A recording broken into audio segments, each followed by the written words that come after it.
os mundos ficcionais de Dante e Matrix. Professor Paulo de Tarso Coutinho Viana de Souza, graduado em Arquitetura e Urbanismo pela PUC, Campinas, arquiteto e design gráfico, artista plástico em diversas participações em salões no Brasil e exterior, mestre em multimeias pelo Instituto de Artes da Unicamp, doutorando em artes visuais pelo Instituto de Artes da Unicamp, tem experiência na área de artes com ênfase em multimeias e cinema. Que paralelo pode haver entre uma obra do século XIV e outra do século XX? Uma visita três mundos, inferno, purgatório e paraíso. O outro visita mundos virtuais e cibernéticos. A obra de Dante Alighieri e as irmãs Warshawski são distintas na forma, conteúdo e tempo. Uma é literatura, a outra é cinema. Uma não contém imagens, a outra é pura imagem em movimento. A proposta desse artigo é encontrar paralelos entre as duas obras, que possibilitem o aprofundamento de nossa compreensão, seja da literatura, seja do cinema. Um ponto que se pode adiantar é que as duas obras estão dirigidas à imagem, ainda que a comédia não seja tradicionalmente vista dessa forma. Essa apresentação pretende explorar essa possibilidade. Há nas duas obras uma moralidade semelhante, no sentido de alertar a humanidade de que suas escolhas têm consequências. A decisão de se buscar um mundo melhor através de um herói é a mesma saga em ambas as obras. Dante e Neil são heróis das obras que se lançam atemporais, visto que falam dos profundos sentimentos de luta, punição e liberdade.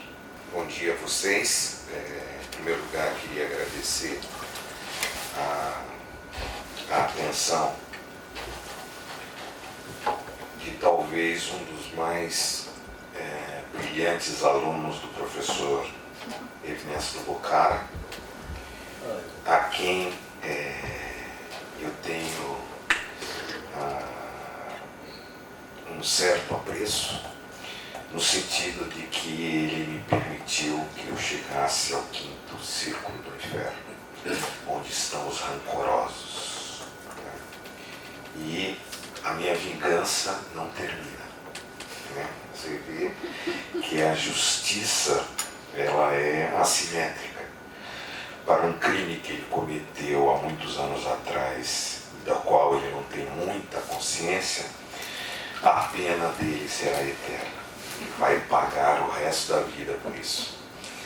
Bom, eu queria agradecer a presença de vocês aqui nesse dia para a gente falar de um tema que sempre me interessou bastante, que é a questão do inferno. E eu me recordo da primeira vez que eu assisti Matrix, ele não tinha, para mim, naquele momento, exatamente essa conotação e essa referência. E, através do convite do Igor, eu resolvi pesquisar um pouquinho mais e aprofundar nessa questão que me parece bastante interessante, que é a relação entre essas duas obras, né? Distantes no tempo, praticamente 700 anos, 600 e poucos anos, e que, de qualquer maneira, falam as duas de um tema que me é particularmente interessante, porque é um tema o qual eu não tenho, que é a esperança. As duas obras são obras que revelam, no fundo, o desejo e a intenção de salvar o mundo. Eu particularmente não tenho essa intenção, não vejo esperança, porque é a condição natural do ateu, ser um desesperançado, alguém que não tem esperança de encontrar uma solução em nada que se possa ter. De qualquer maneira, essas duas obras têm um impacto profundo na história recente nossa e na história passada. Né? A Divina Comédia teve o seu impacto a partir do século XIV, e ela ficou talvez 300 ou 400 anos quase que praticamente esquecida, e ela retorna no século XIX com toda a força e importância que ela tem. falar, estabelecer as conexões entre essas duas obras pode parecer uma certa ousadia, um certo risco. Entretanto, o poema de Dante contém 14.322 linhas. Ele aborda praticamente toda a história da mitologia, toda a história do seu tempo e, em certa medida, ele permite que se estabeleçam essas conexões. Dante foi e escreveu essa obra de maneira a que talvez poucos leitores conseguissem ler. No período que Dante escreve essa obra, que é o século XIV, ele escreve a partir de 1307, provavelmente até 1314, em diversas cidades, porque ele, na verdade, era um exilado político. Dante escreve para uma população de talvez 5% de pessoas que conseguiam ler naquela época, ou seja, poucas pessoas eram letradas e tinham a capacidade de leitura e, mais do que isso, capacidade de conhecimento, de compreensão da extensão do conhecimento que a sua obra guarda. Certamente a sua obra era mais ouvida do que lida, né? Porque naquele período existia uma coisa e não existia outra. Existia uma coisa chamada leitura pública e não existia uma coisa chamada leitura silenciosa. A leitura silenciosa é o que nós fazemos hoje ao abrir um livro. Nós lemos de maneira silenciosa. Dante, no período dele, não fazia isso, não é possível isso, né? Poucas pessoas tinham acesso a manuscritos, né? Para vocês terem uma ideia, o rei Henrique VIII lhe pagou o equivalente a 3 residências para obter um manuscrito. Para vocês terem ideia do custo que era produzir um manuscrito. O manuscrito de Dante, evidentemente, não era preparado de uma única forma. Nós estamos num período onde o papel havia já sido introduzido desde o século IX, século X, e, entretanto, Dante é um exilado, ele depende de favores daquelas pessoas que o protegem para escrever. Ele provavelmente escrevia os seus cantos em partes, né? Ele ia editando esses cantos à medida em que eles eram divulgados, né? Ele provavelmente escrevia, dificilmente ele editaria isso. Escrevia e isso era passado para copistas que se carregavam da divulgação e difusão desse conhecimento. Evidentemente que quando você faz isso o preço é menor, mas ainda assim era um preço proibitivo. Então, Dante tem uma característica muito interessante, que é o fato de que, na verdade, ele escrevia diretamente para a imagem, assim como fazem os roteiristas hoje. Ele escrevia de maneira bastante simbólica e bastante figurada toda a sua obra. Em especial o Inferno, que, ao contrário do que diz um dos seus principais tradutores, Ítalo Mauro, que escreve e traduz a Divina Comédia para a editora 34, ele acha que as 3 partes têm o mesmo peso e o mesmo significado. Eu discordo disso, porque acho que o Inferno tem maiores atrativos. E eu costumo dizer que eu utilizo o paradoxo do turista. É melhor você conhecer o lugar para onde você vai, que é o Inferno. Então, a gente vai fazer aqui tentar estabelecer alguns parâmetros, né? E eu acho que a gente pode iniciar falando de um tema que é caro tanto a mim, quanto ao Igor e quanto ao professor Bocara, que é a questão da ficção científica, principalmente da questão da ficção. Na ficção científica, a gente poderia já estabelecer um paralelo entre Dante e os irmãs Warshawski, que é que os dois escrevem ficção. Né? Dante escreve uma ficção que se passa em 1300. Né? Ele também atua de forma como um escritor contemporâneo ao relatar algo que não se passou com ele, evidentemente. Né? Ele cria um personagem que se chama também Dante e que viaja por mundos que não são esse mundo. Ele viaja por mundos que são invenções, são criações e são ficções. Portanto, a semelhança das irmãs Warshawski, que escrevem um roteiro, ele também escreve um roteiro. Nós podemos também entender a sua obra, que é talvez a obra magna dele, como também uma obra, um roteiro de ficção científica. Ele utiliza todos os conhecimentos disponíveis da ciência naquele momento. Então, essa definição de que a fantasia é o impossível tornado provável e a ficção científica é o improvável tornado possível é exatamente o que ele faz na comédia e o que se faz no cinema. Né? E essa noção nossa de ficção científica nasce de maneira bastante forte a partir dos anos 50, apesar que você tem Júlio Verne e outros escritores que já no século XIX desenvolviam, começo do século XX, já desenvolviam ficções que nós chamamos de ficções científicas. Né?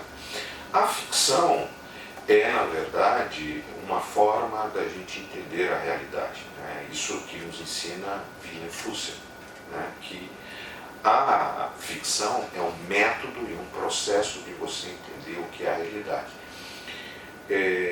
Durante muitos anos, há uns anos, no curso do professor Bocara, quando ele deu o Willem Flusser, eu confesso que a concepção de que ficção é realidade era algo que me incomodou bastante, porque eu via a ficção como uma oposição à realidade. Né? E demorou para que eu entendesse exatamente como esse processo se dá. Curiosamente, eu fui perceber a extensão e a profundidade disso quando eu fui estudar as questões do amor, né? A definição do que era amor e começar a entender que processos estão envolvidos nisso que nós chamamos de amor e paixão. E aí eu percebi que lá no século XIII, quando esse sentimento começa a existir, né, essa noção desse sentimento, ele na verdade não existia, ele é uma criação ficcional dos poetas, né, notórios, mentirosos. E também é uma informação de que não existia aquele sentimento naquele momento. Eventualmente uma outra pessoa poderia ter esse sentimento, essa sensação. Mas em geral esse sentimento não existia como o sentimento que nós temos hoje. E eu percebi que aquilo foi uma ficção criada, né, por poetas árabes, na verdade, e que posteriormente se traduziu numa coisa que era conhecida como o amor cortês, né, que era também uma forma de ficção, de você ficcionar as relações entre homens e mulheres. E aí é que eu percebi a importância disso que o Bocara dava em aula e estabelecia essa conexão onde a ficção é a realidade e a realidade é a ficção. Né? Hoje, as pessoas que amam vivem uma ficção que se tornou realidade, que, por outro lado, vira ficção de novo. Dante vai fazer isso naquele momento, porque o seu poema, a sua viagem, naquele momento, não era tido como uma ficção, mas era sentido como uma realidade, um evento que acontecia de forma real. Então, o que a gente pode ver aqui são as primeiras coisas dos anos 50, infelizmente aqui talvez só eu e Bocara tenha tido acesso a essas coisas ao vivo, em branco e preto, e na verdade eles eram em branco e preto, que eram essa série chamada Twilight Zone, e que no Brasil ficou conhecida como Além da Imaginação. E o seu criador é o que dava essa definição do que era a ficção científica. Twilight Zone, que é Além da Imaginação, acho que ainda encontra-se disponível, né, Ivan? Essa série para comprar, quem puder, vale a pena, porque são filmes curtos, né, são excepcionais. Né? E aí, a ficção científica, que envolve o conhecimento científico, envolve passagens de tempo, envolve uma série de condições para que você defina o que é ficção científica. No caso de Dante, ele também vai se utilizar exatamente do mesmo processo que se tem hoje. Né? Ele se utilizou de todo o conhecimento que recentemente havia sido trazido pelos árabes, de toda a ciência grega romana, toda a poesia greco-romana, todo o conhecimento clássico havia sido disponibilizado pelos árabes e ele teve acesso a esse tipo de informação. Portanto, a sua obra, do meu ponto de vista, é também uma ficção científica. Então, essa revista é uma revista muito interessante porque ela publicou uma série de autores que acabaram se tornando famosos, tipo Isaac Asimov, Burroughs e uma série de outros, que produziam material para essa revista. No caso de Dante, a questão do futuro se coloca um pouco diferente, porque ele trata de um assunto que teria ocorrido no ano de 1300, portanto, anos antes do que ele estava escrevendo. Mas isso não modifica a sua forma e a sua relação. Talvez a primeira pessoa a tratar desse assunto era um cara chamado Luciano de Samosata. É um grego que criou e escreveu, lá no século I e II, um livro chamado A História Verdadeira, onde ele inicia o livro contando que as pessoas, na verdade, deveriam fazer uma suspensão da descrença ao ler esse livro.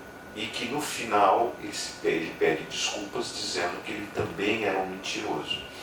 Então essa suspensão da descrença é exatamente o que nós praticamos ao entrar no cinema. Eu aprendi isso com um nobre professor. E é um assunto que é muito interessante, porque as pessoas vão ao cinema não porque creem, mas porque descreem. Elas descreem da realidade e passam a acreditar que aquilo que se passa na tela é a mais absoluta e verdadeira verdadeira realidade. Então, ele vai escrever, e tem um fato curioso, porque ele é um dos caras que escreve contra um personagem da religião chamado Yoshua ben Yosef, popularmente conhecido como Jesus Cristo.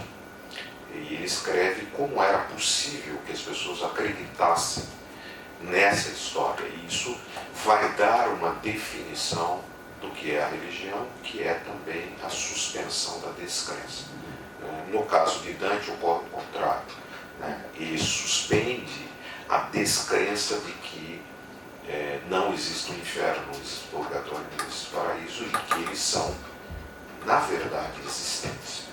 Essa condição é uma condição que um filósofo, um historiador alemão, definiu como o que realmente aconteceu. Esse é um processo histórico de você entender, não através dos fatos, porque às vezes a história nos fornece poucos fatos, poucos rastros, poucos indícios. Mas aquilo que as pessoas acreditam, isso sim, pode ser medido, pode ser metrificado, pode ser quantificado. A crença no inferno, ela não desapareceu. Vocês talvez não façam esse exercício, mas eu faço ao escutar as rádios evangélicas. O inferno está presente diariamente, inclusive com ameaça de que se você não pagar o dízimo, você irá para o inferno. Então, o inferno está mais presente do que nós pensamos. Um historiador americano chamado Martin, ele disse na década de 60, o inferno desapareceu e ninguém notou. Não é bem verdade, o inferno não desapareceu e continua mais ativo do que nunca. Então, esse autor aí fala uma série de questões e hoje nós utilizamos com bastante frequência essa questão da crença ou da descrença. Para qualquer história é fundamental que você tenha 3 elementos aí, né? Os autores, os livros e os roteiros. O Wilhelm Flusser, que é um adorador do texto, não gostava de roteiros, porque ele dizia que os roteiros estavam dedicados a destruir a literatura e evocar simplesmente a imagem. Aquilo que ele mais temia é o que tem acontecido hoje, né? As imagens estão dominando de forma absoluta a vida humana e essas relações têm sido transformadas com o fato de que as pessoas pouco escrevem, ainda que escrevam demais, mas elas escrevem 150 linhas, 150 toques, né, lá no Skype, e no restante você tem um programa que é o Instagram, que é um programa basicamente de imagens, né? Então esse temor de que a imagem fosse dominar o século XXI está se tornando uma absoluta realidade.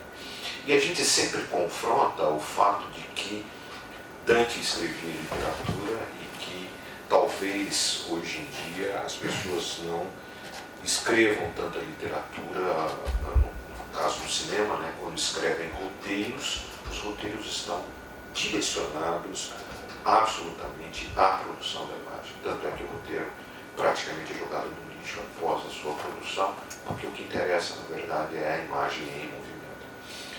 Por outro lado, o Wilhelm Flusser também nos traz a noção de que, quando você analisa uma obra, existem 2 maneiras de você ver essa obra. Se a obra, você a entende como respostas, né, ela se encerra, o filme encerra em si próprio, em si mesmo. Né? Lá as respostas estão de conversa. Mas se você entende que o filme lhe faz perguntas, isso enseja a reflexão, ao pensamento crítico, e é isso que a gente tenta fazer sempre que assiste um filme, né? Eu procuro ver no filme perguntas e não respostas, né? Por que aquilo está lá, de que forma está lá, como está lá e por que está lá. Quando eu analisei o filme Blade Runner para a minha dissertação, eu me deparei com uma frase do roteirista do diretor do filme, que é o Ridley Scott, que ele dizia o seguinte, que o filme, e principalmente o filme dele, era feito em camadas, e no caso específico de Blade Runner, 700 camadas. Ou seja, existia uma camada para cada elemento dentro do seu filme. Da mesma maneira que eu também entendo que Matrix é também um filme repleto de camadas e repleto de significações, né? Então, essa briga entre a ficção e a realidade não parece que, na verdade, existe uma briga, mas existe uma correlação entre uma coisa e outra que a gente vai poder aprofundar um pouquinho aí. Então, a ficção precisa fazer sentido e nem sempre a realidade faz sentido.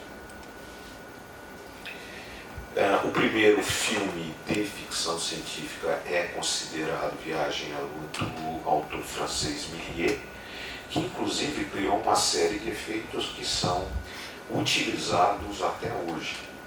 É um filme, acho que de 1902, é um autor que é bastante interessante, e esse filme é talvez a primeira visualização, o primeiro roteiro científico a se colocar no cinema.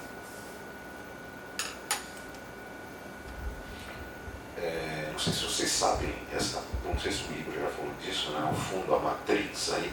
O que é a Matrix? O que é esse elemento? Você falou isso? Isso é uma receita de sushi.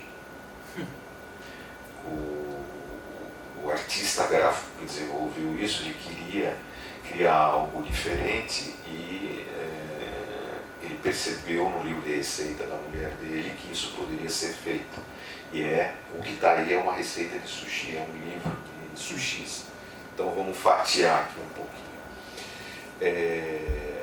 Então, alguns elementos que são fundamentais, que a gente já falou aqui, é a suspensão da crença. Né? Quando você olha, por exemplo, essa fotografia que é do artista Klein, né? Você tem a sensação de que ele vai voar. Né? Na verdade, ele faz uma operação de saltar e cair de pé, mas a fotografia fixou essa imagem, ele em pleno voo. Então, a nossa crença é suspensa para a gente acreditar que ele está voando.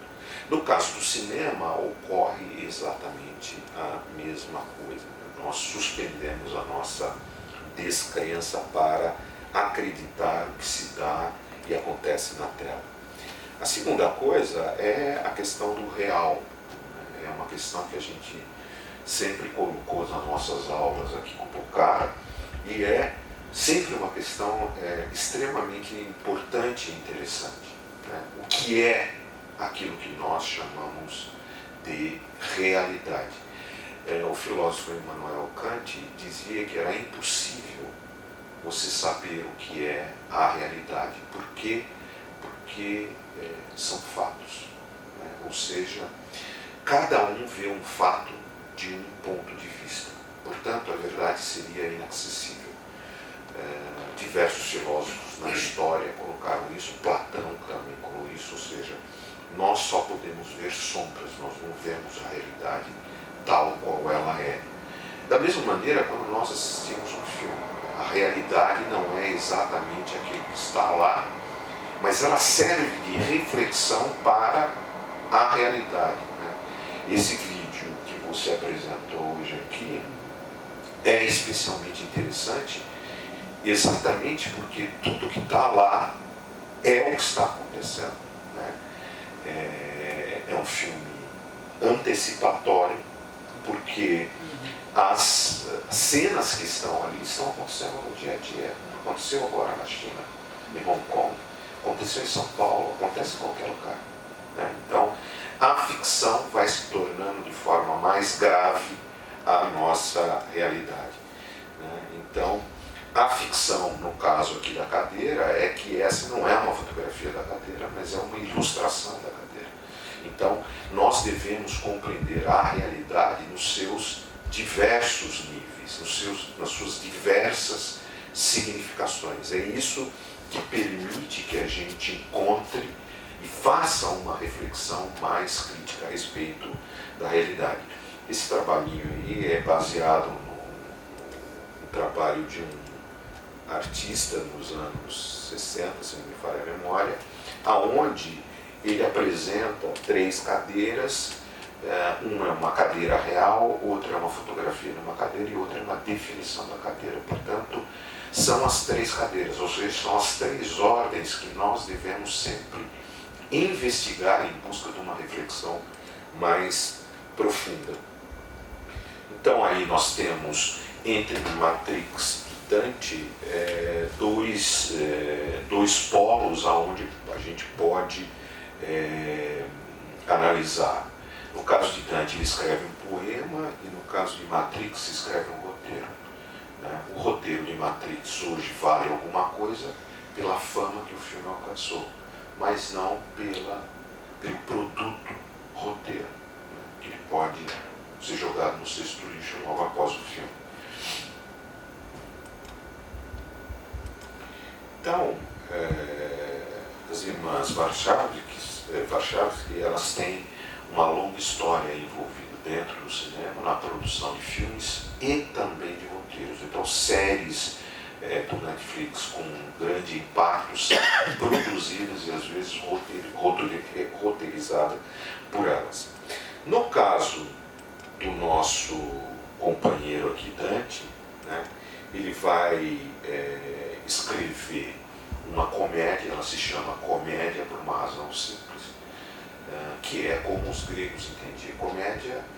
Tragédia é tudo aquilo que começa bem e termina mal. E a comédia é tudo que começa mal e termina bem, que é o caso dos dois casos, né? O caso da Divina Comédia, que começa mal e vai terminar bem com a chegada dele ao paraíso. Da mesma forma que Matrix termina no paraíso. Né? Quando você assiste Matrix Revolution, o final se encontra o arquiteto, o oráculo e mais uma criança. Ou seja, estão os três no paraíso. Então, a questão da leitura que a gente já comentou aqui, ou seja, ele foi dirigido especificamente à leitura e à audição. O poema, na verdade, e é um poema de uma extrema complexidade, porque as 14 mil linhas estão combinadas 3 a 3. É isso que vai fazer do poema uma de suas excepcionalidades. Né? Ele, provavelmente, essa imagem que vocês estão vendo corresponde mais ou menos ao que Dante teria feito. Então vocês imaginam o volume de trabalho que a genialidade desse escritor nos legou. Curiosamente, não existe nenhum original dele. Não se conhece nada que tenha a assinatura de Dante Alighieri. E o poema é composto dessa maneira. Né? Então, vocês estão vendo aí, em vermelho, primeira linha, primeira final da frase, vai combinar com a última da terceira linha. A linha do meio, que está em azul, vai ser combinada, o final, né, vai ser combinado com a primeira, da segunda, da quarta linha e com a sexta linha. A quinta linha vai se repetir na sétima linha. Então, percebam a complexidade que esse poema adquire, né, é uma obra muito extensa e com uma perfeição absolutamente inusitada para aquele momento da história. Né? Então, ele é combinado dessa maneira, para vocês terem uma noção. Os roteiros, na verdade, não precisam disso, né? Porque as imagens vão estar na sua sequência. Aqui isso é uma divisão que Dante fez. Dante fez uma divisão do inferno, aonde ele vai classificando as faltas humanas e os pecados humanos conforme os círculos. Né? O inferno está dividido em 9 círculos e a cada um desses círculos corresponde uma categoria de pecado. No meu caso é o 5º círculo, o círculo dos rancorosos. Tá certo? O último círculo é o dos traidores. E lá você vai encontrar aquele que trai a família, a pátria e a hospitalidade, que é algo que nós desconhecemos no século XXI. Mas no período grego havia pena de morte se você usasse a hospitalidade a alguém. Imagine se nós implantássemos isso aqui hoje. Então, nós vamos começar aí com a questão dos nomes em Matrix, por exemplo, aonde cada nome tem o seu significado especial. No caso de Dante, ele não precisou fazer isso porque ele citou figuras que realmente existiam. No caso de Matrix, né, Neo, por exemplo, significa novo, único, o escolhido. Tem essa relação. E o outro nome de Neo é Anderson Thomas. Anderson Thomas. Anderson Ander é homem. Som, filho. O filho do homem. Quem? Jesus. Yoshua ben Yosef. Ele mesmo. E Thomas é o gêmeo. Ou seja, como diziam os latinos, nomen omen. O nome é um presságio. Né? Então, o nome dele significa o que ele é. Ele tem duas vidas, onde numa ele é o Salvador e na outra ele é um simples homem comum.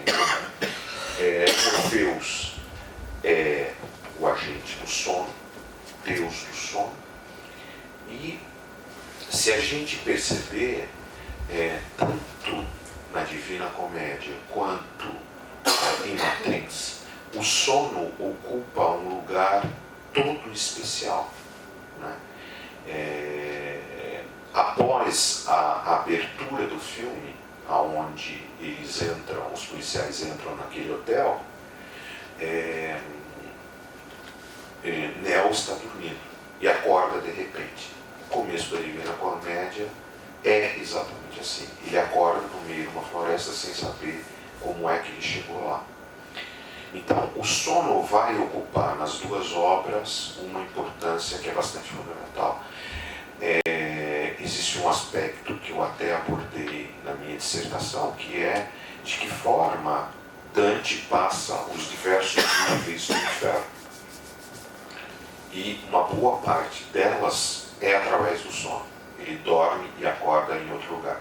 Neo também dorme e acorda em outros lugares. Então, existe de forma clara um estabelecimento dessas mesmas relações. Trinity é a Trindade, Pai, Filho e Espírito Santo, que ocupa um lugar fundamental na obra de Dante. O número 3 permeia toda a obra. No caso de Trinity, você tem 3. Quando o policial vai entrar, ela está no quarto 303. Então, existe um significado bastante especial. A Divina Comédia está dividida em 3 partes: inferno, purgatório e paraíso. E Matrix também está dividida em 3 partes, só que aparentemente invertida, né? Porque o inferno se encontra na última parte. E aí a gente vê Neo acordando e o início da comédia, onde ele fala exatamente de Dante sendo despertado num local que ele não sabia exatamente onde era. Então, acorde, Neo. Uma outra questão que é bastante interessante na Divina Comédia e nas imagens que foram feitas posteriormente à publicação da Divina Comédia, que são as cores utilizadas. Né? O vermelho e o azul estavam bastante interligados no período medieval. Para vocês terem uma ideia, o produtor de pigmento azul, tingimento azul de roupas, ficava a jusante do rio, ou seja, ficava na parte superior do rio, e o vermelho ficava na parte de baixo. Isso era uma hierarquia na produção da cor. A cor azul é uma cor mais difícil, mais cara de se obter do que a cor vermelha. E na Divina Comédia, nas ilustrações que se seguem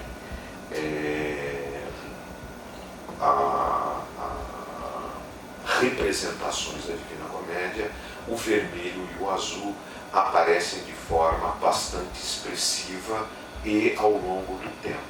Esse quadro que vocês estão vendo é um quadro de Gustave Doré. Normalmente nós conhecemos as ilustrações de Gustave Doré, mas Gustave Doré foi um artista bastante completo, talvez o único a ombrear a obra de Dante em termos de qualidade.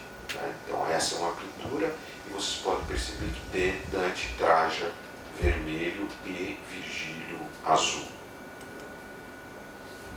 Essa é uma das primeiras e ilustrações coloridas, uma serigrafia feita para ilustrar as primeiras impressões da Divina Comédia lá no século XVI.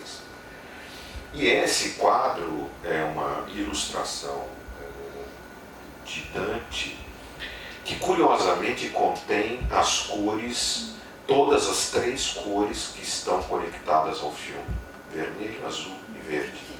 O verde está colocado em Matrix porque ele representa a esperança.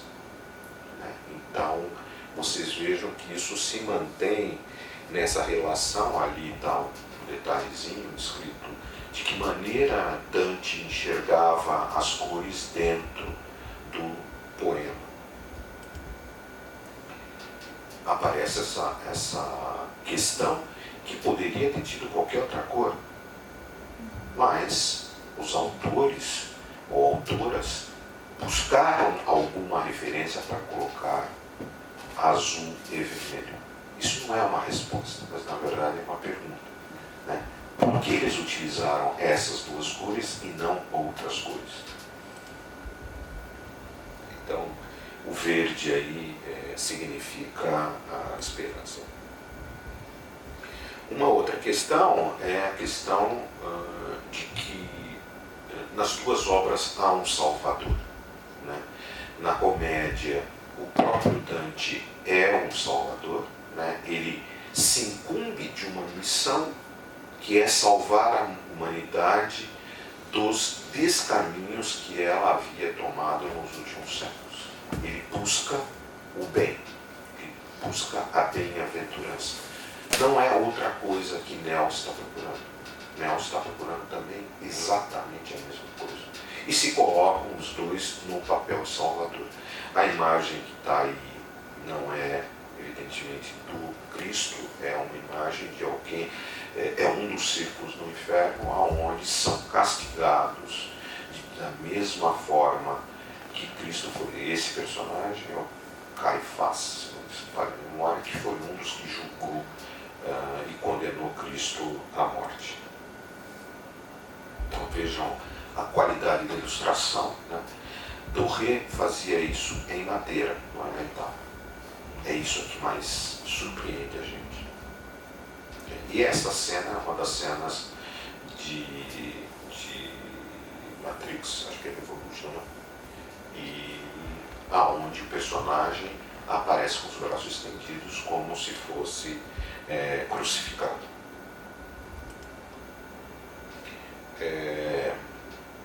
As 2 obras, como eu tenho dito para vocês aqui, têm uma conexão bastante forte na medida em que, por exemplo, o inferno está representado lá.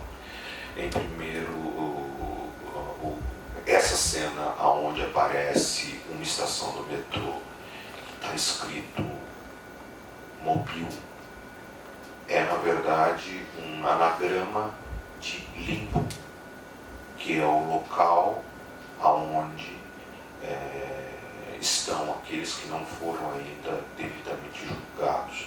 E no caso da sequência do limbo, 3 personagens vão tentar resgatar Neo do inferno, assim da mesma maneira como Cristo foi ao inferno, Neo também foi. E aí Mobile Avenue, né? E ele se encontra aí deitado, e na Divina Comédia existe essa passagem onde fala de um tremendo ruído que há no inferno, né? Ela está referenciando ao barulho que há no inferno. Curiosamente, quando Morfeu toca esse elevador, na palavra ali está escrito inferno. E quando ele desce para esse inferno, é uma boate tocando música muito alta, ou seja, muito ruidosa. Uma outra questão bastante interessante é que esse personagem chamado Merovigno, ou o francês, ele tem uma companheira que se chama Perséfone. Perséfone é sabidamente a mulher de Hades que habita o inferno. E também há a utilização da cor vermelha em praticamente todas as imagens que você tem, por exemplo, do rapto de Perséfone, aonde vários pintores fizeram referência a essa tonalidade, que é a cor da sensualidade, é a cor da paixão, né? E há um destaque na figura de Perséfone matriz para os seios. E toda a representação que você encontra do rapto da Perséfone, um dos seus seios está a descoberto, né? E a gente pode perceber que existe sempre uma sensualidade, né? Nesse caso aí ela está com azul, então repare, ou é azul ou é vermelho, né? E essa imagem, essa escultura, que é uma escultura grega, provavelmente tinha cor, quase que 100%, porque não existiam esculturas sem pintura. Isso é uma ficção do Renascimento, porque no Renascimento se redescobrem as esculturas gregas e como elas estavam brancas, eles achavam que os escultores gregos haviam feito dessa maneira. Posteriormente se descobriu que, na verdade, elas eram que nem loja de macumba, né? Tudo pintado, tudo colorido, cores exuberantes e tal. A questão do traje, né? Quando a gente repara o filme, os seus trajes são incompatíveis com a sua época. Há uma dessintonia entre as duas roupas. E quando você olha isso, você fala, mas por que eles estão usando essa roupa? Quando você olha a imagem que Doré faz desses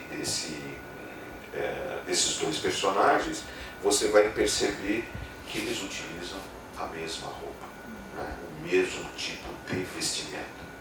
Por que fazem isso? Porque de alguma maneira se estabelece uma relação entre uma coisa e outra. Um outro aspecto aí é uma curiosidade, porque na verdade não está bem claro. Quando vocês veem a imagem do oráculo, ela está sempre fumando, ela está sempre envolta em fumaça, né? Ela está na cozinha ou ela está fumando. Por que isso? Porque existia uma cidade chamada Delfos, na Grécia Antiga, aonde vivia o oráculo. E o que acontecia lá? Você tinha uma caverna que emitia fumaça constantemente. Se analisou mais recentemente as características dessa fumaça e se percebeu que dentro desse gás havia uma substância que poderia levar a alucinações. Ou seja, de alguma maneira, essa fumaça envolvia esses oráculos, o que permitia que eles assim vissem o futuro, né? Opa, perdão. Então aqui a questão do oráculo, né? Então essa questão da fumaça está presente e existe uma coisa aqui interessante, que é o seguinte, em cima da porta do oráculo tem uma frase lá, que é uma frase que está em latim. Ou seja, esse é um erro histórico ali. Por quê?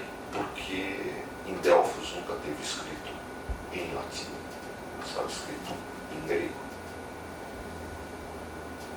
E a frase que estava escrita lá é essa aqui, que note, citon, conhece-te a ti mesmo. Tem 3 frases escritas no portal de Delfos. Conhece-te a ti mesmo, a virtude está no meio e quem confia se arruína, que é o que acontece aí no filme.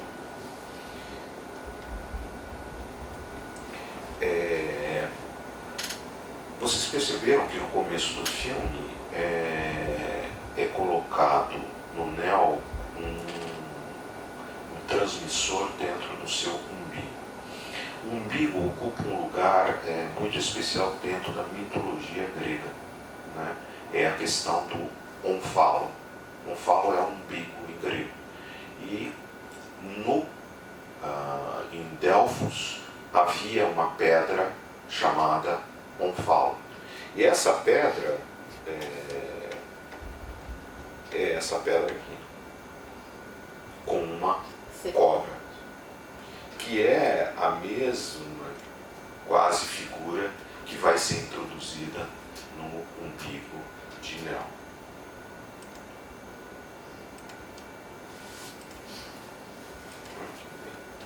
Então isso aqui é uma imagem que mostra como é que seria a Delfos, na verdade. E aí há uma descrição em Dante exatamente a esse respeito. Ele fala que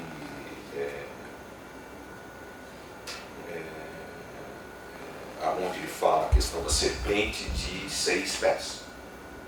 Então, aquele bichinho que entra no umbigo parece um girino, parece uma cobrinha que entra por ali, que também tem as seis patinhas lá, sei lá. E aqui ele fala exatamente, Dante fala assim, e na parte por onde se alimenta primeiro a nossa vida, cordão umbilical, umbigo, né? Então, de alguma forma isso está presente.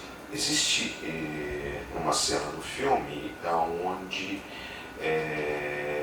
que é logo posterior à cena do umbigo, aonde Neo vai se encontrar com um grupo onde está Trinity e outros personagens e vão fazer a retirada do transmissor. Antes de fazer essa coisa do transmissor, ele resolve sair do carro, abre a porta. Na placa da rua está escrito Rua Adam. Rua Adão. E a personagem, a Trinity, fala para ele, você conhece bem esse caminho e sabe no que deu. Ou seja, é a história da humanidade. Se encaminhou mal após a queda de Adão e Eva. E no metrô ali, onde está escrito o limbo, está escrito Eva, né, do lado. É Avenida. É a abreviatura de avenida, mas que você pode ler também como Eva. Exatamente. E aí, por exemplo, aqui é o Inferno 2, onde eu coloco as duas comparações entre as imagens de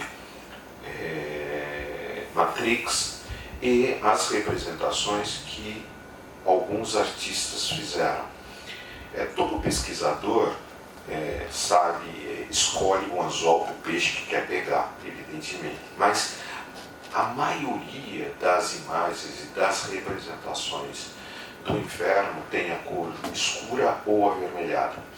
E o que é curioso no Matrix é que o inferno tem a cor azulada.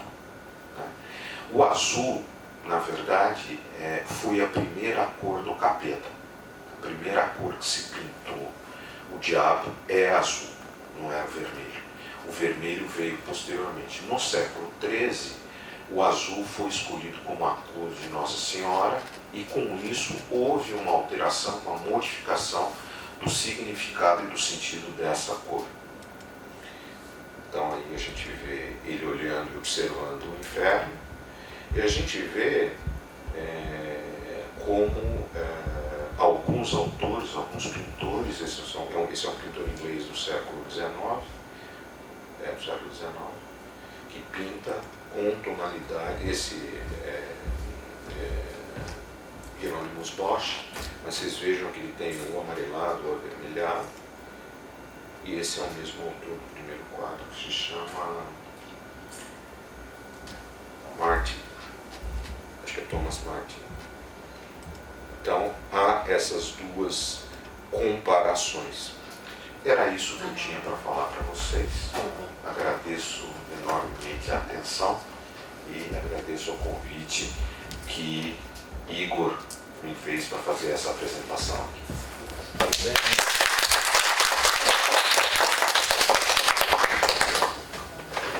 Primeiro, obrigado pelas sábias palavras, como sempre, né? Paulo é uma biblioteca de Alexandria móvel, né? Ele traz sempre muito conhecimento e sempre umas conexões muito importantes. Diria que ele é o sujeito. Acho que você faz aquela palestra da lágrima para você descasca as camadas da cebola aí, né? E acho que a gente pode abrir agora para as perguntas, né? Eu marquei aqui um pequeno comentário, né?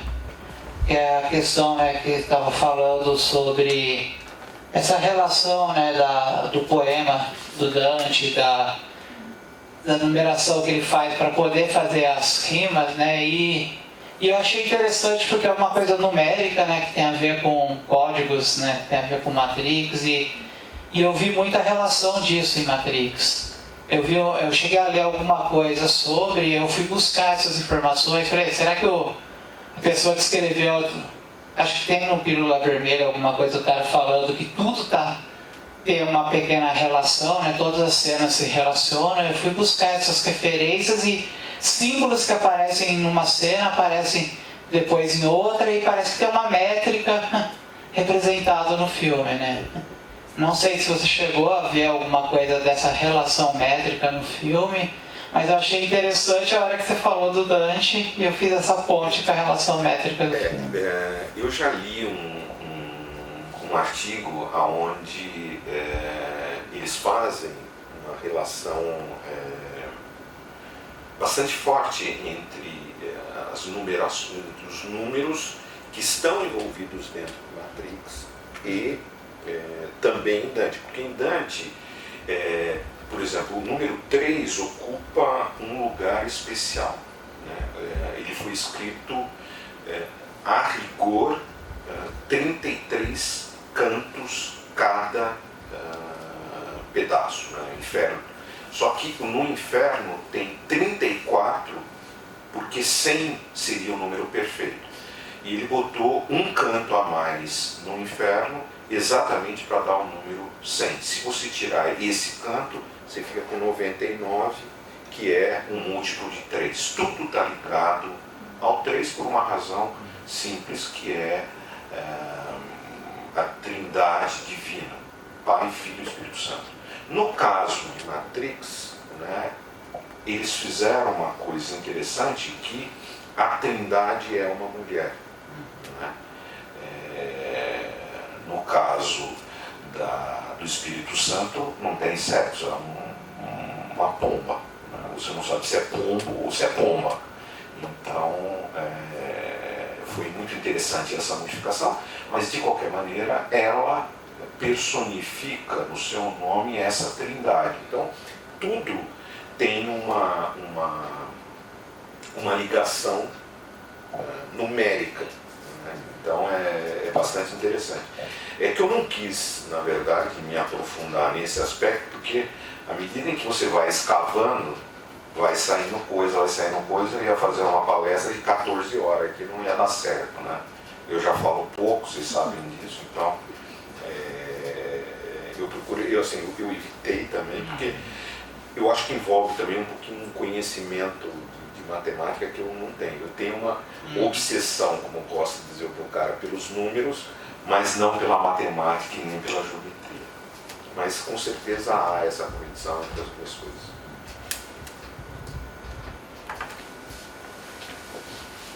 Bom, é um prazer ver o Paulo de Tarso, né? Essa capacidade de que ele tem de fazer as conexões. Uma das frases assim, que eu desenvolvi ao longo desses 45 anos de magistério superior foi: tudo se relaciona, só depende de saber onde, como e quando. O onde é o espaço, o como causa e efeito, né? E quando é o tempo. E é uma frase que apareceu nos meus delírios, né? E eu uso muito essa frase para entender. E você desenvolve muito bem essa capacidade, né, de perceber que há relações ocultas que não aparecem, né, na aparência das coisas. Então você tem essa capacidade quase que arqueológica de escavar, né? E perceber coisas que a gente não percebeu. Aliás, desse evento todo que a gente viu, exceto, por exemplo, a análise que o Igor fez ontem, e eu fiz a abertura, mas fiz uma coisa bem ampla, mas o Ronaldo também não abordou diretamente, né? O Matrix, o Adilson também não, né? A gente encontrar as relações que ele faz, né? Que foi uma pesquisa maravilhosa que ele fez, mas não faz as conexões de todas aquelas coisas mais pesquisas sobre as dimensões ocultas, a espiritualidade, né? Enfim, ele não tem conexão com aquilo. Você conseguiu fazer, fiquei assim, desejo, é claro, você tem razão, você levaria praticamente muito mais tempo, mas seria muito interessante se você o fizesse, né? Inclusive escrevendo, né? um livro específico, né? Sobre Matrix, essa cada 70 anos. Porque você percebeu, o Igor talvez não tenha, quando ele te convidou pela tua capacidade que você tem de... E obviamente você está fazendo essas relações com a tua pesquisa, né? Que é de uma maneira a tua obsessão, né? Você se referiu à palavra obsessão, porque eu sempre coloco, quando aparece um candidato a ser me orientando, eu sempre pergunto qual é a tua obsessão. Porque eu acho que o conhecimento é pela obsessão, né? Certos seres humanos, todos os seres humanos, têm uma obsessão. Alguns não desenvolvem essa obsessão. Mas eu acho que no âmbito da universidade, as pesquisas estão ligadas a uma obsessão. E essa obsessão, ela revela características desse ser que entrou no planeta, entrou na vida, e talvez a gente levante as suspeitas de que são coisas que vêm de outras, se a gente acreditar em reencarnação, as obsessões são questões que a gente vem para resolver, né? Quando a gente está nesse momento aí transitório chamado a vida, né? E você tem essa obsessão com relação ao inferno, né? E o inferno, eu me lembro que teve um filme sobre... como é que chama ele? Eu estou naquela fase senil, eu esqueci. E que também ela é libertadora. Quando a gente vai em direção à morte, vai se apagando, né? E a idade vai avançando, até durar 100 anos. Aquele que fez a revolução, a igreja, Protestante. Como é que chama? Também está. Tem um filme sobre ele, onde aparece os padres encenando uma carroça, né? Dramatizado, e aí eles botam fogo lá, para mostrar, o inferno é fogo, né? E é uma maneira de assustar as pessoas. Acho que a pior coisa que pode acontecer no ser humano é ele ser queimado, né? Se bem que a incineração é a coisa mais interessante que tem, porque eu achei essa coisa de fazer cemitérios, eu, por exemplo, já falei. Doem meus órgãos e me incinerem. Não vamos ocupar o espaço dos vivos. É uma besteira aqui. O cemitério é a coisa pior, coisa mais idiota que existe. Não sei por que a gente não se livra. Eu sei que ela tem a importância da memória, mas aquilo, o cara não está mais lá. Certo. Já o caixão já não está mais lá. Eu só não vou ser contra o que você está falando. Aliás, vou ser contra o que você está falando porque eu faço projeto de cemitério, né? Eu tenho clientes que fazem cemitério. Lógico, faço. Hoje eu estou entregando um cemitério que tem um crematório. Entendeu? Tudo bem, entendo. Mas é um trabalho seu, você está dentro da crença das pessoas. As pessoas vão lá, né, no Dia dos Mortos, para lembrar. Mas pensando bem, por exemplo, quando meu pai morreu, eu não tive tempo, porque aconteceu de uma maneira tão inóspita que eu não consegui resolver. Tinha uma pessoa, assim, muito amiga, cliente, meu pai era médico, que pegou e providenciou tudo. Ela queria enterrar perto do filho que ela perdeu. Porque ela perdeu o filho na Timóteo, praticamente. E ela tinha essa obsessão, né, desse filho. E quando meu pai morreu, que era o médico dela, ele resolveu enterrá-la do lado do neném. E o marido dela, que depois morreu, que era grande amigo do meu pai, também foi enterrado do lado. Provavelmente ela deve estar enterrada agora lá. Eu nunca, quer dizer, depois que enterrou meu pai lá, eu praticamente nunca fui. Né? E ainda tem que pagar aquilo. Né? Tem. Aí para você tirar, para fazer Da exumação. a exumação, você tem que Pagar. Tem que tirar, e é uma complicação que até agora a família fica pagando lá, taxa pela tarifa, que é uma besteira. Meu pai não está lá, ninguém está lá. Né? Porque quando a gente vai embora, né? De alguma maneira. O espólio ao pó retornará. Eu acho que essa questão é uma questão muito interessante, porque eu, como faço projeto de cemitério, eu estudo um pouquinho a condição da morte. Né? E as pessoas têm um verdadeiro pavor da morte. Né? E esse pavor, por um lado, é muito interessante porque ele foi o motor do inferno. O inferno tem pai e tem mãe. O pai é o medo e a mãe são as religiões. Por isso que o inferno é filha da puta. Porque é um pai só, mas é muita mãe, entendeu? É muita puta na história. E as religiões sempre se utilizaram. Nós temos aproximadamente 4.200 religiões no mundo. Eu acho que é lícito supor que nós tenhamos 4.200 infernos. Né? Cada um com a sua especificidade. Mas todos eles têm como fundamento o medo. O medo de que as pessoas têm medo de, após a morte, que elas não vão para lugar nenhum, de irem para um desses lugares. Então, tem inferno para tudo quanto é jeito. Né? O hinduísmo, que a gente acha que é uma religião de gente boazinha, por exemplo, o inferno dura bilhões, trilhões de anos. É diferente um pouco da noção que nós temos do inferno católico, que é eterno. Eterno, ponto. Bom, ele é eterno. Mas o inferno hinduísta implica em renascimentos incontáveis. Isso é um verdadeiro inferno. Você tem que voltar para algum lugar. Isso é o fim da picada, né? Ou, aliás, o começo da picada, que você nunca sabe quando termina. Mas o medo é muito interessante porque em situações de medo extremado, você busca certezas. Então, no caso de Dante, por exemplo, é muito interessante porque aquele período era um período de peste, de medo de guerra, uma série de coisas. E Dante vai escrever dando sólidos argumentos para você mudar o seu comportamento. Da mesma maneira que Matrix faz. Né? Ele vai mostrar para as pessoas o que é uma ordem moral. Né? Olha, se nós destruirmos as máquinas, se nós fizermos isso, nós vamos viver um mundo melhor. Não vamos, né? Não é por causa disso. Né? Mas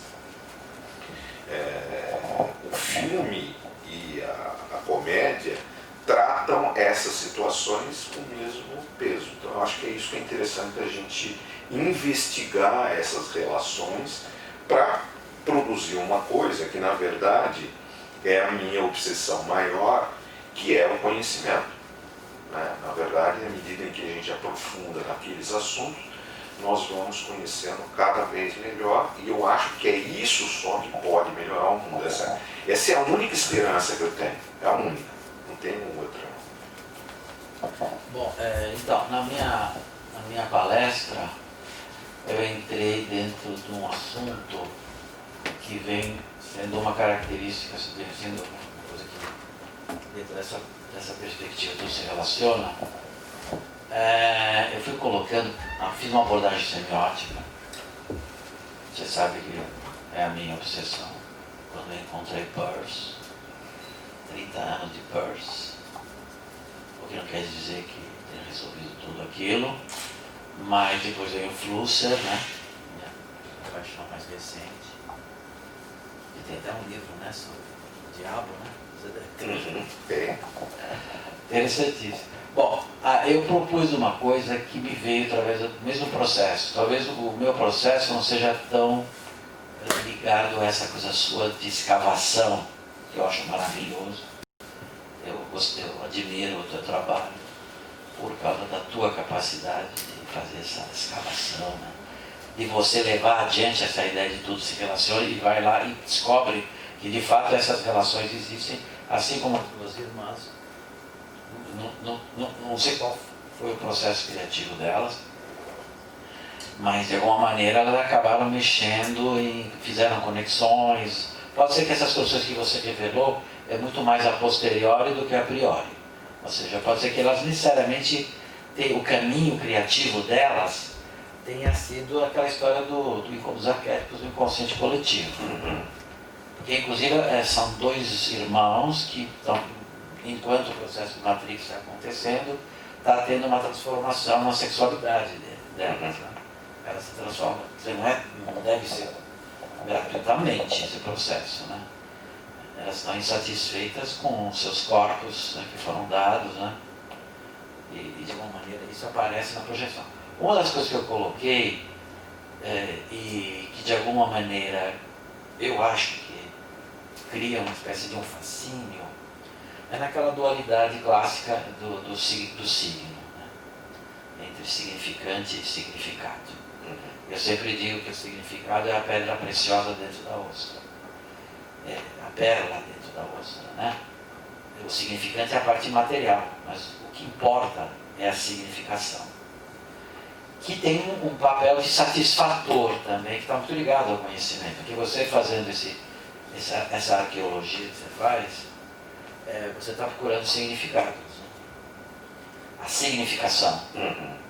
Em tudo há um mistério, né? Quer dizer, se você não se propõe a querer revelar, em tudo está oculto. Eu fiz um modelo na minha tese de doutorado relacionando o signo com o arquétipo, que foi bastante mal visto, tentativas que em alguns lugares altamente semióticos fui rejeitado, no lugar altamente da psicologia analítica também fui rejeitado, nunca me aceitaram. Só Augusto Santana de vez em quando aceitou, mas não engoliu muito bem. Mas a ideia de onde vem, né? Quer dizer, a história do Jung é que de alguma maneira emergem, né, das regiões mais profundas esse outro lugar também chamado inconsciente coletivo, né? Que praticamente é uma grande memória, né? É uma memória universal, né? Que de alguma maneira emerge, a ideia de um oceano, né? Que emerge, né? Também é um modelo que eu construí no tempo, né? A ideia do oceano e as coisas que o oceano ele se movimenta, né? Muito. Onde a consciência seria somente a ilha. Né? Então o que acontece? Exatamente. Aí o farol, eu dou exemplo, pintei isso, fiz uma pintura e tal, sobre a consciência seria essa ilhazinha com esse farol, e o resto é inconsciente coletivo, esse oceano que remexe, vai para o fundo e de vez em quando boia. E a parte que a gente vê é aquela que está para cima da linha da água. Né? E, então seria aquilo que a gente chama, vai tentando se aproximar dessa parte que boia, e é o que a gente chamaria de signo. E a parte que está imersa seriam os arquétipos, né? As regiões mais profundas desse. Porque o mar faz isso, né? Vai e volta, de vez em quando ela joga coisas na areia, né? Vai destroços, né? Que vão sendo coisas da nossa existência, vai aparecendo, né? O processo criativo leva a isso. Aí eu quero te dizer, para te provocar, eu usei nessa palestra alguma coisa da minha mais recente obsessão. Pegando a ideia de que o axioma básico da ciência do signo, a unidade de significação que seria o signo, existe uma frase clássica, né, que diz que processo de... Como é que é? O significado de um signo É sempre outro signo. Aí eu coloquei a questão progressiva, dando uma sucessão dentro de das semioses, que é uma coisa maravilhosa também, acho o máximo. O conceito de semioses, a autogeração espontânea de signos. Signos geram signos. Eu desenvolvi a ideia de um modelo, é uma frase que eu falo o tempo todo, de um estado de consciência que me levou à ideia de que não há solidão no mundo dos signos, os signos são totalmente conectados entre si. E para isso, exemplos como, por exemplo, a literatura, né? As palavras, é um signo simbólico, né? Que é uma redução, né? Não há imagens, mas tem a potencialidade de evocação das imagens, né? Nas conexões que faz com outro signo, na caso de uma frase, de um texto, né?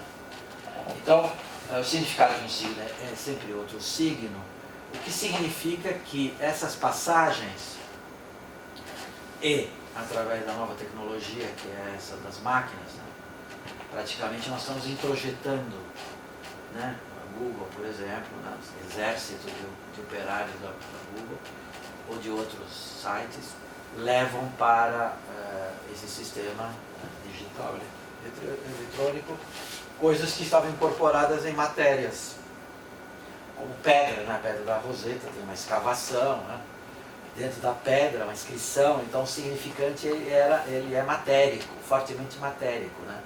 Escavado, né? A pintura rupestre, a mesma coisa. Aí o que acontece? Nós estamos fazendo isso, introjetando isso, facilitando o quê? As conexões. A semiose. A semiose. A semiose em nível acelerado. E estamos vendo, quando se fala na nuvem, que o significante perdeu massa. Ou seja, temos capacidade cada vez maior de juntar signos e eles são ativos, né? Como, por exemplo, átomos, uma coisa assim. E tudo isso através de um processo, ao mesmo tempo, de conhecimento, mas também de muita intuição. Eu caminho, você faz uma escavação assim, lógica, através de instrumentos claros, lógicos. A minha escavação é uma entrega total, alucinada, visionária, do inconsciente, para poder às vezes encontrar algumas soluções. São processos que, no resultado, talvez eu não tenha a nitidez, a clareza com que você na escavação encontra, né, como toda escavação, você encontra produtos concretos, que também tem um grande mistério, porque muitas vezes as partes que fazem as conexões dos nossos antepassados foram destruídas, né, pela própria natureza, que é uma capacidade de renovação, então ela mastiga, ela processa, digere, né? Então eu cheguei a seguinte conclusão, que a perda progressiva do significante. O que leva à perda progressiva do significante? Até onde essa perda, porque em um certo momento o significante e o significado, porque veja só, é um conceito, virou uma imagem, a ideia da pérola dentro da ostra é uma imagem para poder resolver esse enigma, né? De que o significado de um signo é sempre outro signo. Levando a ideia hipotética que eu lancei aqui, porque o Matrix é isso, vai introduzindo as máquinas, então um universo paralelo, tem essa coisa da virtualidade, né? Ainda há a presença da matéria, né? Os caras são conectados pelo crânio, que vai diretamente ao sistema nervoso central, e esses corpos que estão ali sendo apenas utilizados como pilhas, também é maravilhosa essa ideia, né? De alguma maneira somos pilhas, né? Mesmo não incubados, né? Mas a ideia é a seguinte, vai havendo a perda do significante. Ou seja, chegaremos a um ponto, isso pode ser uma utopia, da presença total e absoluta da significação. Não sei se você considera isso. E que levaria a uma espécie de um êxtase. Porque o significado por pedaços são pequenas pílulazinhas, né, quase que homeopáticas, para a gente chegar nesse lugar. E esse meio que o ser humano encontrou, não é à toa que o ser humano encontrou esse acelerador. Quer dizer, não preciso escavar na pedra, é um processo mais antigo dos nossos antepassados, de tentar criar memórias presas, né, criar significados presos à matéria. Entendeu? Eu acho que você já deu a resposta, né? Ou seja, nós não vamos chegar ao fim. Esse processo é um processo contínuo, acelerado, cada vez mais acelerado. O problema talvez não seja saber o fim, mas é como nós vamos processar essa quantidade de informação que é basicamente ilimitada hoje, né? Se produz um número absurdo de informação que é basicamente significação. Por quê? Porque ela não tem materialidade.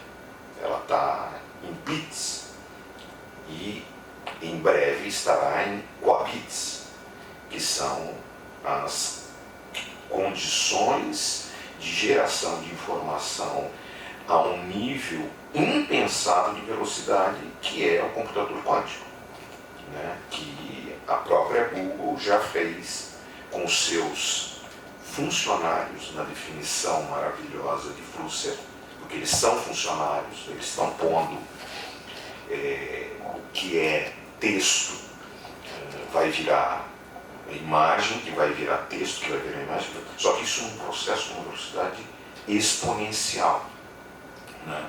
Talvez em 20 anos você possa ter um computador quântico do tamanho da caneta, que possa abarcar todo o conhecimento já gerado no mundo. E aí vem a pergunta, como é que nós vamos trabalhar isso, né? É curiosa essa relação das máquinas, porque, por exemplo, eu tenho no meu escritório as 3 leis da robótica, né? As 3 leis da robótica são que nenhum robô pode atacar um ser humano, nenhum robô pode desobedecer a primeira lei, depois tem uma lá que não pode desobedecer as 2 leis por consequência. Mas o que a gente está vendo hoje, e é o que Matrix mostra, é exatamente essa condição da superação da máquina, da inteligência artificial. O problema da inteligência artificial é que ela enfrenta, no caso do Brasil, um problema chamado PN, que é a burrice natural, que ela tem mais força do que a inteligência artificial nesse momento. Mas a tendência, essa burrice natural, na verdade, ela é a condição humana. Ela é a condição humana. A inteligência artificial não é a condição humana. Burrice natural, sim, né? Como dizia Einstein, a inteligência tem limite, a burrice não. Então, aquilo que nos torna humano talvez não seja tanto a inteligência e muito mais a burrice. E na análise que eu procuro fazer das condições nossas, né, e se é que eu consigo ver alguma coisa de maneira oracular, né, como um oráculo, eu não sou um oráculo, eu estou mais para Cassandra do que para o oráculo, né, porque os nossos avisos não são ouvidos, né. Então, a ideia é de que nós provavelmente viveremos uma condição apartada, né? Primeiro porque nós não teremos acesso à tecnologia, né? Nós estamos no limiar de um salto tão grande dentro de uma coisa chamada indústria 4.0, né? Que prioriza a ação da informática, da Big Data, de conexões extremamente rápidas, que nós não vamos ter acesso a fazer. Esse gap pode ser que seja perdido, né? Não existe em nenhum local do Brasil aqui hoje, talvez no Espírito Santo, alguma preocupação com essa revolução, que ela é um pouco do que está acontecendo com o mundo de Matrix, o mundo de máquinas, né? A revolução, a 4ª revolução industrial, preconiza a utilização de sensores e máquinas para todas as funções. Hoje, você já tem jornalistas,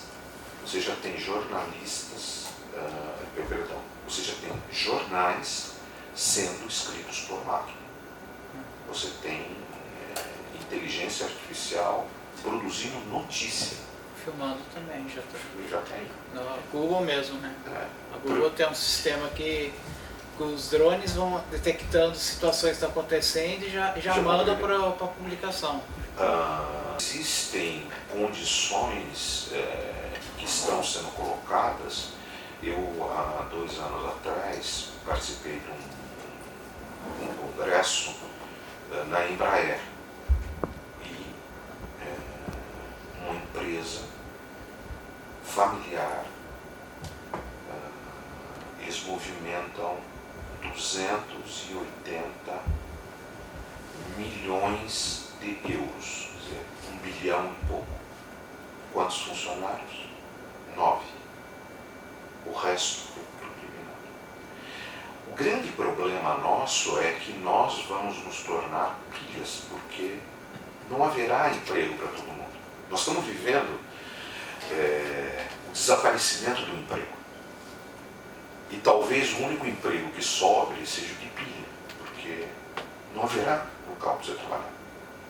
E esse é um debate que tem uma importância fundamental a partir de filmes como esse. Ou seja, se eu tomar isso como resposta, o final é bom. Está lá o paraíso, está lá o arquiteto, está lá o oráculo, ou o sol está nascendo. Mas se eu tomar como pergunta, não.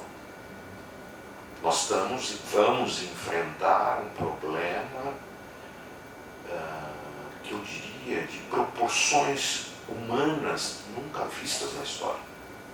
Né? Nós já estamos enfrentando parte disso. Né? Agora, só existe um jeito de nós nos tornarmos mais humanos. Para mim é através do conhecimento. E o conhecimento que você compartilha, aquele conhecimento que você guarda para você, não serve para nada. A gente precisa lembrar que caixão não tem gaveta. Não serve para você guardar nada. Então, nós temos que contribuir de forma, e nesse ponto eu faço questão de evidenciar o seu trabalho junto à comunidade toda, ainda que de vez em quando você cometa alguns desatinos, mas a soma talvez seja maior. Por quê? Porque você introduziu aqui dentro da universidade, e o Igor é um exemplo disso, de conhecimento com um cara chamado Flusser, que é absolutamente fantástico. Quer dizer, você forneceu chaves, né? O seu curso de semiótica nos deu chaves para a compreensão. Se eu cheguei aqui em algum lugar, é porque em algum momento eu tinha uma chave que podia abrir uma porta. Depois eu consegui abrir outras, mas a primeira chave quem deu foi aí um curso de semiótica que nós fizemos durante alguns anos, porque toda a questão sempre estava envolvida a semiótica, né? E a colocação de um cara chamado William Flusser, que tem imerecidamente um desconhecimento da vida na academia. Né? Poucos estudam e reverenciam o conhecimento que esse cara tem e que esse cara trouxe para a gente. O próprio Igor sofreu as consequências disso. No nosso programa nós somos perseguidos falou em Flusser, já dava porrada. Apesar que estão sendo reeditados os livros. Ele não fazia esse trabalho de... Você vê, a maior parte ele não faz referências bibliográficas, não foi jogada toda, ele flui, né? Exato. Flusser é uma fluição total. Porque ele já está num nível de conhecimento que não precisa mais das citações, né? Eu acho, né, você lembra que eu cheguei a conversar isso com você, porque quando você olha hoje uma dissertação ou olha uma tese de mestrado, eu fico impressionado porque você fica tropicando nas citações. Eu fico pensando, Cássio, né? para que eu preciso citar? Né? Qual é o princípio? O princípio é o princípio da confiabilidade. Ou seja, quando você está escrevendo algo, alguém precisa ter dito algo anteriormente. Mas, Cássio, se eu estou pensando em algo novo, como é que eu vou citar o anterior? Né? Isso é fússil. Né? Por quê? Porque o que você vai ler lá, né, como o primeiro que você indicou para eu ler, inclusive, que foi Filosofia da Caixa Preta, é um livro que é desse tamanho, mas é a Caixa Atlântica. Né? A quantidade de informação que você tem lá, a profundidade de informação que tem lá, não tem em outro lugar. E um codificado também, né? Não, todos eles são maravilhosos. Eu comprei tudo, tenho que tomar o Vampiroteusis, que a gente fez um curso inteiro sobre o Vampiroteusis, a ponto da Isa Sepp chegar um dia e falar, o cara, não aguento mais o Vampiroteusis. Mas para quem quer começar a ler Flusser, o Vampiroteusis, eu sempre indico como sendo o primeiro. Eu acho que você tem que ler ele para entender o conceito de fábula, né? A ideia de fábula de ficção. Fábula de ficção. Mas eu quando entende indico... como que é a escrita. Mas eu quando indico para ler, eu indico a Filosofia da Caixa Preta. Principalmente porque eu estou indicando, em geral, para um artista ou alguém que está envolvido com a produção da imagem. E eu acho que a condição dele de discutir a imagem tem uma profundidade que nenhum outro autor você encontra. Né? Eu acho que ele tem uma visão a respeito da imagem, ainda que eu ache que ele foi vencido nessa questão, porque o mundo da imagem está dominando. Né? Ele tem lá... Ele já disse isso, né? Mas ele tem um trecho lá onde ele fala que provavelmente isso, quer dizer, ela vai chegar a um fim a imagem e você vai ter que rasgar e vai ter que achar de novo o texto por baixo. Que no fundo é o que nós estamos fazendo aqui. Né? Nós estamos rasgando as imagens e encontrando... E transformando em códigos de computador. Não, mas em texto também. Porque é texto, não, o código é texto. Eu estou, por exemplo, isso que você me pediu para apresentar, eu estou transformando em texto para a gente ter isso como uma forma de conhecimento consolidado no texto e não na imagem. Né? Eu achei interessante a relação que você fez entre a literatura e o roteiro, né? Porque o roteiro já é bem simplificado, né? Quando você faz, eu escrevi um livro, estou tentando passar para roteiro, para virar filme, né? Então, aí eu trabalho, é um trabalho colossal, a capacidade de você sintetizar, porque eu fiz esse meu livro a partir de imagens que vieram na minha pintura. Né? Tanto é que o livro, os meus personagens trabalham, vivem as imagens que eu acessei através do meu trabalho de representação de pintura. Né? Muita gente olha lá e não consegue entender, mas eu coloquei os personagens lá para poder entender que lugar é esse que está. Aliás, eu estou convidando você para ver a minha instalação que eu fiz, uma certa também pressão para que eu não fizesse. Tentaram reduzir o espaço, porque o cara está achando que ia aparecer e tal. Na exposição de professores. Eu vi as fotos. Então, eu queria estar do lado, eu queria te levar para você ver, né? Pensei nisso. Oxímoros. Os oxímoros. Quem que falou ontem? O Ronaldo falou os seus oxímoros. E acabei levando ele lá. Bom, mas a ideia é voltando nessa questão, essa coisa que você falou agora da rasgar as imagens, eu estou monopolizando. Se vocês quiserem fazer pergunta. Eu tenho uma, mas... Então, se quer, eu vou te passar. Então, acho que eu já provoquei bastante. Que apareceu uma questão interessante que eu falou da imagem, né? Num passado remoto, vamos dizer assim, nós transformávamos as histórias, as escritas em imagem. O que Doré fez com Dante foi transformar a escrita em imagem, que Dante tinha feito o processo da imagem mental em texto, e aí a imagem de texto vira uma imagem visual, e a gente olha a imagem visual e volta para o texto na mente. nesse jogo.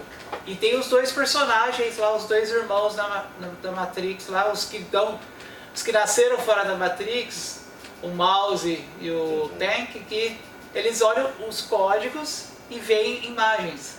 Eles veem, né, a imagem a partir dos códigos, né? Porque eles conseguem. A mente deles não lê códigos, lê imagens nos códigos. Ele consegue enxergar O código. E até tem aquela cena lá interessante que o Cyber lá chega ali e ele fala assim, e eu vejo loiras, ruivas e morenas. Que é a obsessão dele. Porque é interessante isso quando você imagina, por exemplo, as figuras de Lascaux, lá na pré-história. O que acontece? Quando aquelas figuras têm aproximadamente 30 mil anos, por que nós não temos nenhuma figura anterior a isso? Porque nós não tínhamos capacidade de compreensão. Né? Nós não tínhamos a possibilidade de entender o código da linguagem. Isso é muito interessante. De ordenar isso. Porque o que acontece? A boca, nossa, que a gente acha que emite a voz e tudo, ela faz parte do processo digestivo. Ela não é um órgão de fala. Ela é a extensão do órgão digestivo. O que acontece? Houve nas aulas, a gente até comentou isso, né? Houve uma modificação aí há 80 mil anos atrás, onde se alterou um gene, e esse gene trouxe a nossa capacidade de compreender e entender a linguagem. E é por isso que a imagem vai aparecer milhares de anos depois, quando foi possível traduzir a história falada em imagem. Né? E aí foi possível transformar a imagem em texto, quando você tem os sumérios desenvolvendo símbolos que evocam imagens. Né? Então, esse processo é extremamente curioso, extremamente importante. E o que acontece? Hoje, eu não consigo ver o que vai acontecer com o mundo das imagens. Nós temos uma ideia, uma pálida ideia, assistindo 451 Fahrenheit, que é um mundo sem texto. E onde aparece tem que ser queimado. Aonde vai? E quando você vê a versão original, não tem os títulos. Não tem. Não, é um cara falando. Truffaut E existe uma cena muito interessante aonde você vê ele vendo um jornal. Quando você olha isso, você vê que só tem imagens, não tem texto. Eu fiz uma análise tempos atrás a respeito da velocidade polvirílio e eu apresentei num congresso, onde eu mostrei que o texto nos jornais está diminuindo. A Folha de São Paulo, eu peguei especificamente o caso da Folha de São Paulo. A partir de 1983, ela inicia um processo de redução da área de texto e ampliação da imagem. Então você pega um jornal de 1960 e pouco, ele é basicamente texto. Você pega o jornal hoje, assim, talvez 20% na capa, seja 30%, sei lá, seja texto. O resto é imagem. Então, nós estamos nos aproximando do que está previsto lá em Fahrenheit. A minha esperança qual é? Se é que eu tenho alguma, que sobre alguém que saiba contar um livro como havia aqueles contadores de história, que no fundo somos, é o que nós somos. Eu vejo o trabalho do Nico, vejo o seu trabalho pictórico, são trabalhos de contadores de história. Nós somos os contadores de história que vamos sobrar para poder enfrentar o mundo das imagens. Ainda que eu particularmente, assim como você, goste das imagens. adoro a imagem, né? Eu sou um produtor de imagem assim como você. Né? Nem acho que tenho talento para o texto, mas você sabe que essas coisas às vezes você tem que... Né? Eu saí da qualificação me sentindo meio mal e de raiva eu escrevi um livro. Você lançou esse livro? Não, eu lancei, teve um congresso que eu botei lá, livro à venda. Nós queríamos esse livro. É um Seria livro... fruto daquela tensão da qualificação? Mas na verdade é um livro sobre arquitetura.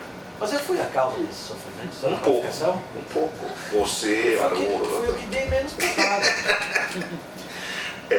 eu escrevi um livro que se chama Como Não Enlouquecer, Construindo, Reformando e Salvando o Seu Casamento. Mas é um livro de arquitetura, né? Para gente que vai construir, vai reformar. O que tem a ver o casamento nessa história? Porque toda construção acaba com o casamento. Praticamente. Começa a reformar para você ver uma coisa. Começam as brigas. O homem quer uma coisa, a mulher quer outra, ou se é um casal. Um homem quer uma coisa, o outro homem quer outra. Se são duas mulheres, uma quer uma coisa, a outra quer outra coisa. Uma quer pintar de vermelho, outra quer pintar de preto. É sempre assim. Sempre tem uma disputa na construção. Agora, sabe que eu sou professor que dá aula sempre para alunos de 17 anos. E eu envelheço, mas eles têm a mesma idade. E eles realmente, por exemplo, com a história do Instagram, né? Eles têm obsessão pela imagem. Né? Então, esse processo está acontecendo, os jornais estão reduzindo, mas cada vez mais estão se produzindo também livros. Né? É isso que é interessante. Mas quem é que os é lê? um contrassenso. Faz uma tentativa de equilíbrio. Talvez nunca tenha sido editado tantos livros quanto são editados hoje. O livro tem 500 anos. Nós vivemos a maior parte da nossa existência sem livros. E agora você tem livros de toda hora e de toda natureza. Né? Eu tenho lá um Kindle, mas não é o que eu gosto disso aqui. Mas deixa eu ver cá para você. Porque ele deu títulos para cada um, né? Um para cada um. Cada um não é o mesmo livro. Esse aqui é do Rajin. Os livros foram escolhidos a dedo. Refúgio de Guerra. Isso é interessante. Refúgio de Guerra. Nós já tivemos um papo, eu, Igor e o Daniel, meu cunhado, a respeito de guerra. Não é das coisas que eu entendo muito, mas... Se bem que nós fizemos uma disciplina sobre Você fez aquela abordagem do Paul Virilio, né? Paul Virilio, cinema do máquina. Foi uma disciplina inteira. A máquina de Foi guerra. maravilhoso. A máquina de guerra. Mas eu tenho lido alguns autores, eu normalmente não leio muita ficção, mas existe um livro que é muito interessante chamado 24/7. Já viu esse livro? Leu? Li. Ele, me indicaram. ele começa de forma impressionante, que tá aqui. Né? O governo americano desenvolvendo uma droga de tal forma que o soldado não durma por 72 horas. De forma a você ter um soldado mais ativo do que um soldado que dorme. E isso é uma concepção de máquina. Maravilhoso. É a máquina da morte. Então, é um negócio que é muito interessante da gente ler. A gente devia até fazer um seminário, um curso. Estou te convidando para um curso que nós vamos aí, inspirado no Coringa do filme, o novo filme, né? Uhum. Vai ser Cinema, Ficção e Loucura. Então, Você já está convidado por ser um louco que eu conheço. Eu indiquei para o Igor um filme que chama-se Esse Mundo é dos Loucos. É um filme de 1966. É um filme francês, se passa num hospício que de repente some todo mundo do hospício e os loucos acabam saindo para a cidade e acabam se percebendo que eles são mais normais do que os normais. Né?